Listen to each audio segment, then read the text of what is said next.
ఓం నమో వెంకటేశాయ. హరే శ్రీనివాస. నా పేరు వెంకటేష్.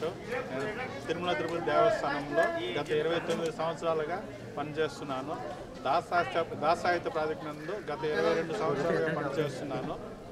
ఇప్పుడు ఈ నైమిషారణ్యం నందు 16 సంవత్సరాలుగా దాసాహిత్య ప్రాజెక్టు వారు ఈ భాగవత సప్తాహ కార్యక్రమాన్ని నిర్వహిస్తున్నారు.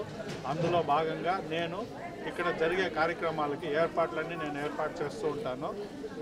ఇక్కడ దాదాపు ఈ 16 సంవత్సరాలుగా అధికంగా 2200 మంది అధికంగా ఈ భక్తులు పార్టిసిపేట్ చేస్తున్నారు. ఫస్ట్ స్టార్టింగ్ 2006 నుంచి స్టార్ట్ చేశారు. అప్పటి నుంచి గురువు గారైన ఆనంద తీర్థాచార్యుల ఆధ్వర్యంలో ఇక్కడ మేము భాగవత సప్తాహ కార్యక్రమాన్ని తిరుమల తిరుపతి దేవస్థానం ద్వారా అన్ని కార్యక్రమాలు ఏర్పాటు చేస్తున్నాము. ఈ భక్తులు ఈస్ట్ గోదావరి, వెస్ట్ గోదావరి, ఆంధ్ర, తెలంగాణ, కర్ణాటక, తమిళనాడు, మహారాష్ట్ర నుంచి భక్తులందరూ పార్టిసిపేట్ చేస్తున్నారు. అధికంగా ఆడవాళ్ళు అధికంగా ఇక్కడ లేడీస్ పార్టిసిపేట్ చేస్తున్నారు. తిరుమల తిరుపతి దేవస్థానం వాళ్ళు ఇక్కడ గత ఒక సంవత్సరం కానీ 20 లక్షలు ఖర్చు పెడుతున్నారు.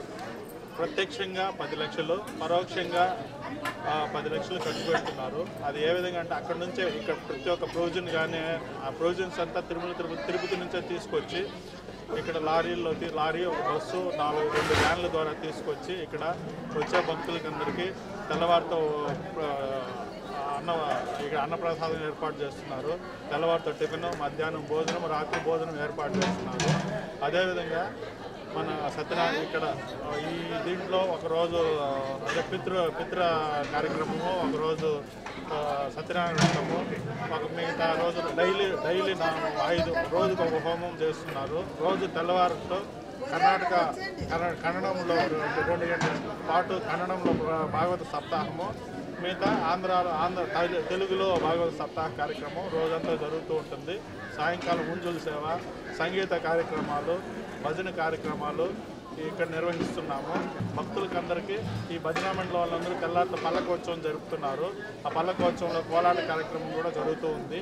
ఈ కార్యక్రమం జరపడంలో ఆనంద తీర్థాచార్యుల వారు గట్టి సంకల్పంతో ఈ కార్యక్రమం జరుపుతూ ఉన్నారు. ప్రతి సంవత్సరం కూడా ఏదో ఎన్ని ఆటంకాలు వచ్చినా ఆయన గట్టిగా పోరాడి తిరుమల తిరుపతి దేవస్థానం పెద్దలైన చైర్మన్ గారు, ఈఓ గారు, జేఓ గారు వాళ్ళతో మాట్లాడి ఈ కార్యక్రమాన్ని ఏర్పాటు చేస్తున్నారు. ఈ కార్యక్రమం జరపాలని మెయిన్ సంకల్పం ఆనంద తీర్థాచార్యుల వారిదే. కాబట్టి వారి ఆధ్వర్యంలో ఈ కార్యక్రమం జరుపుకున్నందుకు మేమంతా పాల్గొన్నందుకు మాకంతా కూడా చాలా సంతోషంగా ఉంది.